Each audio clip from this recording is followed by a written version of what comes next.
Welcome to TMS Insights. It's reporting season February 25 and it's been busy, Ben. So a lot of reports in the last few weeks since we gave an update to everybody. And so we'll just jump into some of them, maybe starting with the bank sector, which we get different sorts of information from the banks. It's been a very well performed sector in the last 6 months. Yeah. But a number of the reports haven't hit the mark. Yeah. Except one stands out. Yeah, Commonwealth Bank Unbelievable. had a great result to start the earnings season. They are the only one that does a full half-yearly result, Yep. Except for the regionals, which we might talk about. But theirs was better than expected. Yep. Despite the run that they've had over the last 12 months, they actually got a price jump on the back of it. Yeah. Gone ex-div today, so Yes. although it's pulled back a bit, it's partly because it's gone ex the dividend. Yep. And I think, when you look at the other results that have been coming up, particularly in the smaller ones. We had NAB today, we had Bendigo this week, Yeah. code BEN, Westpac. named after yourself. The Westpac, yeah, and so they're the quarterlies, but the Bendigo one was A shocker. shocker. Yeah, the Bendigo one was to a point where they actually received an ASX aware letter, Yeah. which you virtually never see No. in a ASX 5100 stock. Now this is a stock we're not in and we haven't recommended, so it's not it's more of interest sake and reflects well on the bigger stocks, in particular Combank, doesn't Yeah, it? it does. Because I feel like NAB's result today, it's quarterly. When you looked at the analyst comments, it was pretty much in line with what they expected. It sold off, but it's sold off, but it's run so hard. Yeah. And Westpac was a bit the same. Yes. But Bendigo, it does feel like CBA is hitting a tipping point where it's really starting to turn the screws on the rest, the rest of the pack. And the market's responded and the pricing's there, isn't it? yeah, completely. CSL's a mega stock in the market. Its performance over a period has been pretty flat in the market. We've known that Vifor has been a bit of an issue, but plasma wasn't the star this time that it's often been. Well, plasma had a good result. It was Seqirus had the flu division. Yeah, the flu division, and so look, the CSL hit its reaffirmed guidance for the full year. The CEO has said we will continue to deliver low to mid-teens EBIT growth for the medium term per annum. Yeah. It's trading on 21 times forward. As low as it's been for years. Yeah, really. it was just the composition of the result threw the market out. So what's happened is the bearing business delivered a standout result. It's actually for the first time back to pre-COVID numbers, which had all those issues during COVID, blood collections, etc. Sure. Vifor, bit better Which than has been a expected, problem which has child. been the market never Doesn't like the acquisition. Never liked it. But Seqirus, which is the flu business, there's a couple of things here. I think so. What the company spoke to was a vaccine weariness amongst the global population. No question. Yeah. No one went and got the flu shot. Yeah. They haven't got the COVID top-ups. And I think that, the company said, look, we just think people are sick of getting pricked in the arms. Yeah.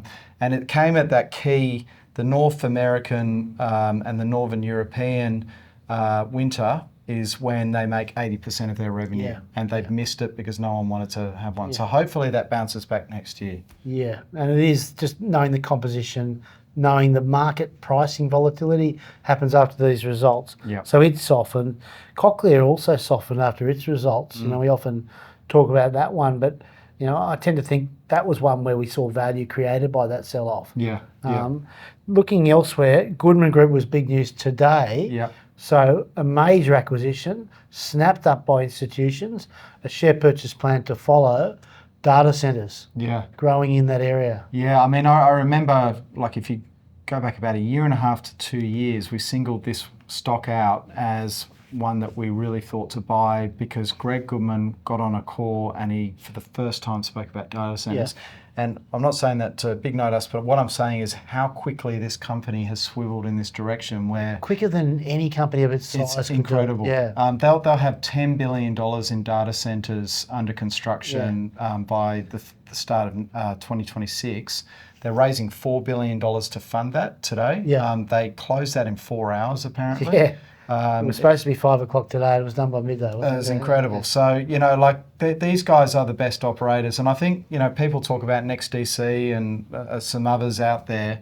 What you need to understand with Goodman is that they already own this incredible land bank. Wonderful, yeah. And so rather than going and trying to find these sites, as everyone else is having to do, they have sites that were probably earmarked for industrial property. Or for the highest possible return. Yep. And that's now found in data centres. Completely. So they're retrospectively turning over these properties. Yeah. Their experts are getting data, and they're not just Australian. They own Japan, North America, Europe. It's all over the world. So at $33.50, I think we want to be buying adding some to of that, these. which is about a $2 discount to the last sale yesterday. Right, and that'll be a few weeks off. Getting the that'll be paperwork, March. So, that'll be March. It'll be a bit of time. Yeah, a little while back we had ResMed report, and that was very well received by the market. It's been a fascinating stock over the last couple of years, it has. and a great stock over a longer period of time. Yeah. Still a lot to like in the basic thesis. Probably got a bit crowded in the short term. It felt like suddenly every fundy had ResMed as their top buy in the market. No one wanted to know about it a year and a half ago. I think locally all the fundies got that right when it was down and out in the Ozempic sell-off trade. Yeah. But you're right, it was a strong return out of that. And again, it's softened, but that's okay. Light and Wonder, again, an acquisition overnight. Yep. And very well received by the market. Their results haven't come out. They're next week. That's right. And they've got actually a presentation this evening to talk about this acquisition, so we haven't heard yet. But on paper, it looks very good. Yeah. They paid 7 times EBIT for quite a fast-growing gaming business, operates in 5 states across America for charities, sort of somewhat ironically, I would say. Bizarre. But look, this looks like it's not a bolt-on. This is an $850 million dollar acquisition. They're not issuing equity to fund it. It's been done out of cash and reserves. debt. Yep. So look, Matt Wilson's on a real warpath to try and take on Aristocrat. You'd have to say Aristocrat's had the better year of the two. Well, they had the legal case in Nevada that they won. Yep. That dogged it all of 24, but it did. This is a new start for Light and Wonder. And actually, in Australia, Light and Wonder for some reason wasn't released to the ASX, but we did get told that a subpoena had been upheld where they've effectively lost that case in Australia. So, which is a bigger market for that machine. That doesn't surprise me. Being a layman in the legal industry, I can't believe that that victory last year. Mineral Resources has been on the nose a bit of late for multiple reasons. Share price was sold down on the back of today's earnings announcement, which were on the call, and the call sounded better than the market reaction, as it often does. And yes, it's a real glass half empty approach by the market.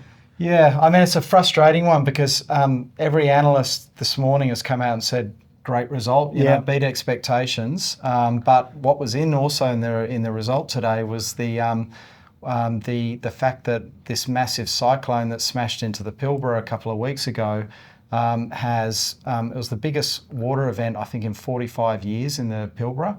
And this brand new, it's the biggest long haul road in the world that has been staggering built. to know that. Yeah. Incredible. 150 kilometres to their mine has been hit and is going to need a fair bit of work done to it. So they're going to put a 30 to 40 mil asphalt across 150 k's. Which that is not cheap in the Pilbara. It's not cheap, and it comes at this critical time when Onslow is ramping up. But look, I it's the right thing to do from a longer term perspective, and that's still they'll get there were returns. pains to talk about that. I think the balance sheet, I've got a lot more comfort now that we don't have to worry about. They do have debt, but they've got a plan to de-gear that debt. And unless the iron ore price collapses, and that's probably the risk now, is that they are at this crucial period, they should be able to de-gear quite rapidly once that road comes under repair. I mean, Chris Ellison said he drove down it 8 days ago, and he said it's still in pretty good shape, but there are parts where... And he was queried on that, and he made it pretty obvious that it's not a disaster. It's a usable road, and it's not impacting on the fleet that's using it. So... Out of the other results, things like Deterra, Seek, any others that you want to maybe flag as... I thought Seqirus was good in a difficult environment. I mean, Seq's been a bit like CSL. Yeah. It's been hasn't done anything for a few years and a bit frustrating.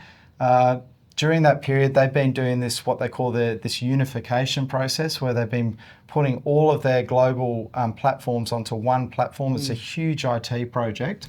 We've seen massive blowouts in these things for a lot of companies, but it's coming on time and under budget. And I thought with this result, it was one where for all the things that Seq can control, it was stellar. But the jobs market has fallen away recently. Revenue decline. So headline numbers didn't look great, didn't look but good. if you look under the hood, it was actually pretty good. From continuing operations, and they made some changes, so that looks good. Just before we leave it, we talked data centres before, but a big announcement there that Infratil was increasing their stake in Canberra data centres. Again, that's another way to play a very interesting thematic. There's a bit of money in infrastructure, which is becoming infrastructure. They may as well rename it data centres. Yeah, completely. Look, I think CDC, this Canberra data centres, has been, from all accounts, phenomenal. We saw this, big air trunk acquisition at the end of last year.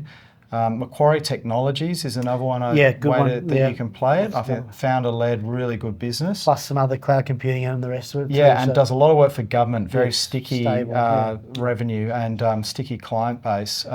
So, there are a few things out there. I mean, Goodman... And also the Stone Peak, which you did the interview with Luke Taylor last year, which was another way to play it. So it's an interesting space. Who own 2 of the 4 largest data centre operators in the United States. And you'd have to say with Trump, with this agenda he's come in with, he has put AI at the front. He did it in the first week of his presidency, didn't he? So, and then the Chinese dropped DeepSeek 3 days later.